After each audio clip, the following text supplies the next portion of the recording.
If you want to have aim and movement just like this, check out this whole video. I'm going to talk about everything such as audio settings, controller settings, sensitivity settings, and visual settings.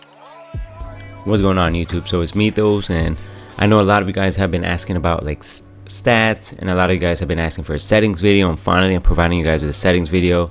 So I'm just going to show you guys my combat records just so you guys can see a little bit of how my stats are looking after playing Season 1 so far. I wish I can show you guys my Modern Warfare 3, Modern Warfare 2, Vanguard stats. They're pretty consistent. So you can see I just entered Prestige 9. I played like a game or two. Actually 3 games right here, 6.79. Prestige 8, I was just camo grinding, so I just went through the ranks really fast. Prestige 7, I was almost a 5. Prestige 6, I was turning up. I was almost at a 10. Elims death ratio 9, 7.12, 8.87, 4.51. I think Prestige 2 and 1 was when I was going camo grinding, so with the launchers and the knives. So overall, not too bad. And then I know you guys wanted to see the settings, so let me just go in there real quick. Where is it at? Right here. So let's start out with controller settings. So my controller settings, I play almost everything on default. Like, I did not change anything. I use like a 1.20. I know I'm gonna put up a chart, but the chart that Treyarch put out was inaccurate and it was gonna mess with it. Exclusive Ace actually put the correct adjusted ratio for the stick sensitivities. I would follow that, but I kept mine at 1.20, which I believe it has not changed since the previous update. I noticed for you guys, for some people it reset, but mine was stayed at 1.20, has felt the same.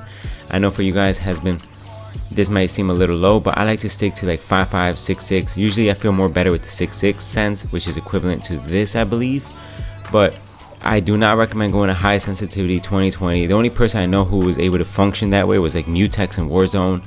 But even then, you do not need to be moving that fast. In this game, you want to be as accurate as possible and with as minimal adjustment to your enemies to land your shots. And for me, it was this.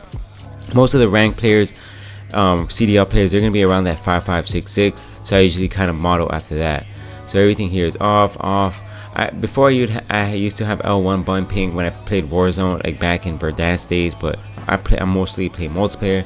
Make sure you have the vibrator turned off. There's no really necessary reason to have a vibration on. That's actually insane. Trigger effect, you for sure want to have this off unless you want to miss your shots. Your dead zone, most of these are standard. If you have a brand new control, you might want to have 0.0. 5.5 is like the minimum you want. At some point, I actually had this at 15 just because I had a lot of stick drift and it would just randomly shoot to the sky or look up to the sky, and I think I'm just smashing that right button pretty hard. If you guys have that, let me know. I'm not sure if this is an actual bug that it just shoots straight up or not, but you guys let me know. But I've been enjoying like that 10-10 ish 5.5. I don't notice much difference. I don't think it's gonna make a significant difference. Dead zone, I kept this standard. I have not changed it, so I'm not sure if I ever did that, but that's where it's at. And then for aiming, this is where things start getting juicy. This I don't put much change into it. I kept it all standard. Look inversion standard.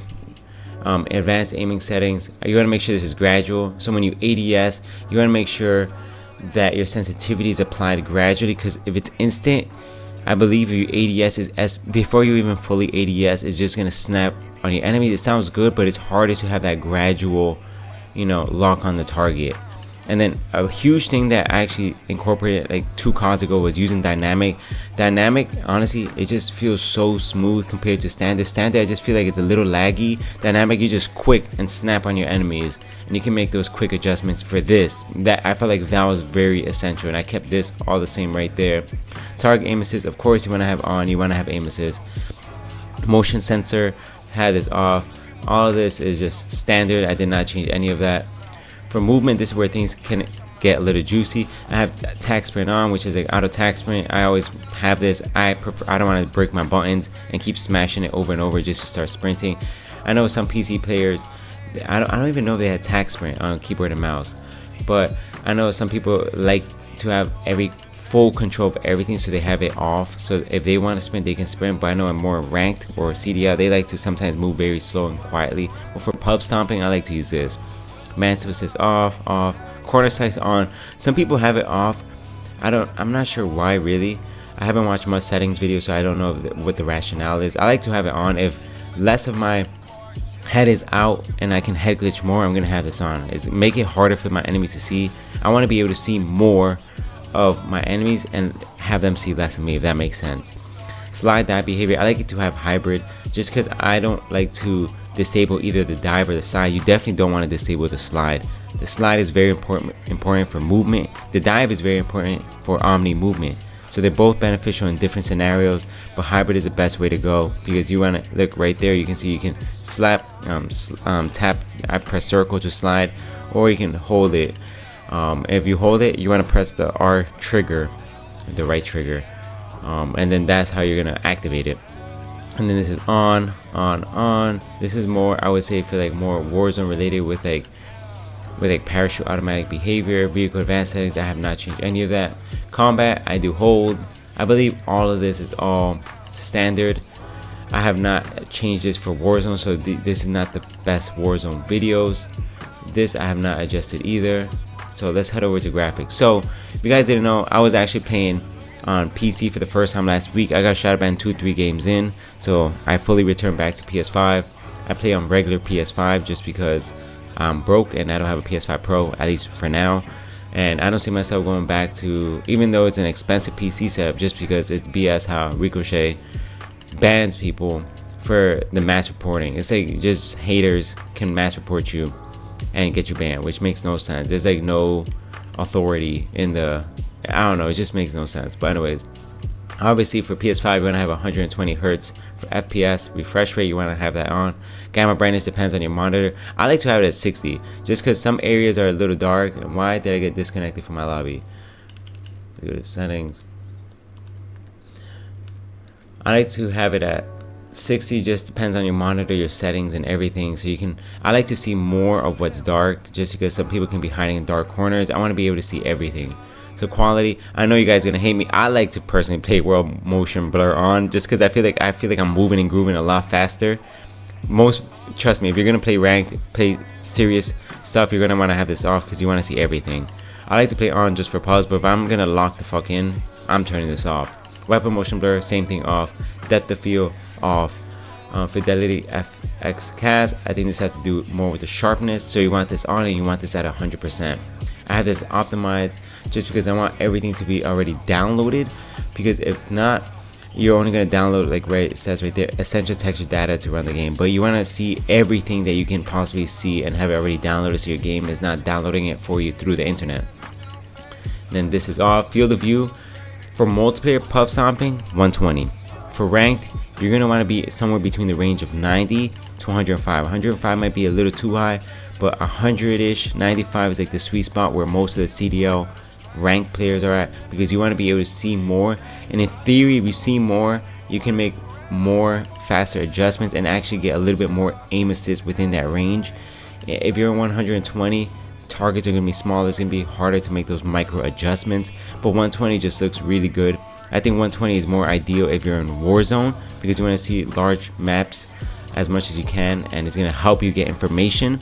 But for multiplayer, I personally like 120 just for even the movement. Just everything looks and feels good.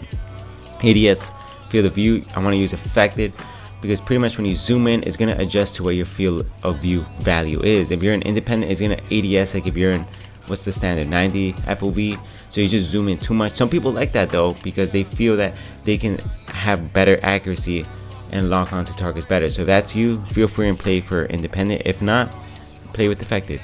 And for weapon field of view, I like to use wide, just because I want my weapon to look smaller, because if it's smaller, I get to see more of my screen. Like in the picture on the right, if somebody was prone under me, I would be able to see them, but if I had it in narrow, like on the left, or if that's normal, I'm going to see way less and I might miss that person. Third person field of view, I'm not worried about this in multiplayer. I'm not worried about really most of this, but you want to make sure you have this at 50%. So the camera shake, you want as little camera shake as possible. Like if someone throws a stun grenade, a grenade, something blows up, just so it doesn't mess with you visually and miss your shots. Make sure for the love of God you put inverted flashbang. It's going to protect your eyes. You don't want to have it all white and then your eyes start hurting. Next thing you know, your eyes are bleeding. And then for audio, I have it all at 100. I just can't stand the music, but I don't want it to be like crickets, so I have it at 10. You could also have this at 0 cinematic music volume. I believe this is like, what, Juggernaut music, like if you have the jug or something like that. Dialogue, I don't mind it. Effects volume, you're gonna want that so you can hear gunshots, footsteps, like that. Enhance headphone, so this you're gonna want to have it on just so you can hear as much as you can. I'm not gonna pay the extra few dollars just for the audio. I don't know how good it is. I actually seen a lot of YouTubers start using Sucker Punch and they feel like they can hear a lot more footsteps, and honestly I do agree. I feel like Sucker Punch has made a tremendous difference over all these other ones. Before I had home theater, even though I was using a headset, but Sucker Punch to me just sounds a lot better. So, and then everything here, I actually have these settings on. I saw a lot of audio settings and they recommend this, and after I turned this on I felt like my audio was way better. Oops, sorry about that guys, hopefully you guys didn't hear that. But this is the settings you have. It's going to be the same on both sides. And then you're going to want to have this on. Reduce tinnitus sound, tinnitus sound, you're going to want that on. Pretty much what that is the ringing of your ears when someone throws like a stun grenade, flashbang. You want to have that off, or well, you don't want that, so you're going to want to turn it on. I like the regular hit marker preset. Voice chat, all of this is 100% on. I do this more for comms, funny comms, rage, you know, after you kill them. But you can have voice chat off, proximity chat, you can have all this stuff off if you want. And the interface, I have it off. This is to make it larger. I have all this stuff, tooltips, hips, skip, kill cam, all this stuff is gonna be off. If you're an experienced player, you want all this off. You don't want extra, you know, words and stuff that's covering up your screen. Server latency, you want this on to see how fast the server is, if you're lagging, or if this server is like in the other side of the world. Packet loss, just to see like what's going on with the server. Clock, doesn't matter, it's up to you. Subtitles, you know that. Gameplay, so make sure your HUD presets, I have it as, you can have it as wait, mine is not even standard. What the hell? Mine was at mission interface. You could have it standard. Minimap, make sure you see a square. You can see with the square you see a lot more, and you're gonna want it to rotate so you can always know wherever you're facing is right in front of you. And then all of this is the same. Player names, I want the full name, because if you're aiming over their body, you want to make sure that you can see the whole name, because you're going to see it pop up in red if that's your color of your enemies, and you might not even see the body, but you're going to see the name. And even sometimes through the smoke, sometimes through doors even, so you definitely want to have full. Crosshair, I like to use static. Some people just use center dot. It's going to help them kind of aim around like corners and stuff like that. I like static just more for like hip fire. I want to see how tight that is. I know when you have it off, when you have it on, it moves based on if you're jumping, sliding. I like to have it static. And then you can do the center dot. So make sure you have the crosshair dot on. Some people like to have it super large. Honestly, it's up to you. I have this all white. I know people, if you want to change colors, this is what you're going to want to do. You can put whatever color you want here. And everything here is pretty much the same. You can turn this all off if you feel like that's just disrupting your gameplay. Alright, let's see how this movement is. So this is pretty much how it's going to look and feel if you're on the settings I'm on. So you can see here, boom, get this guy. This guy's behind me. Damn, these bots are crazy right here.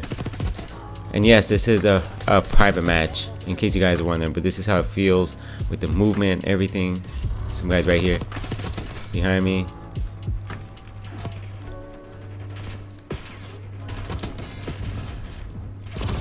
Damn, this guy's on my ass, bro.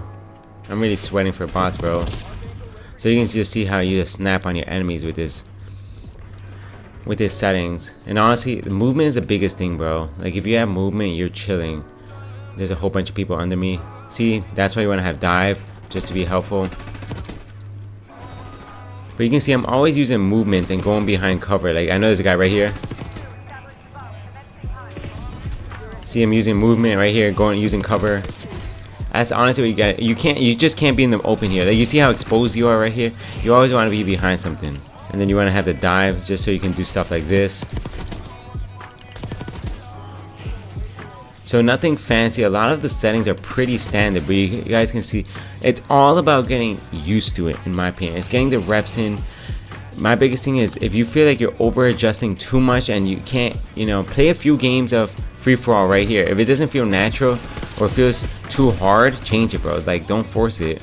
You want something that's comfortable. Every setting is gonna be different. It's like sports. You're gonna be good in one sport, you're gonna be ass in another sport. But you want to find like the settings that you're most comfortable with.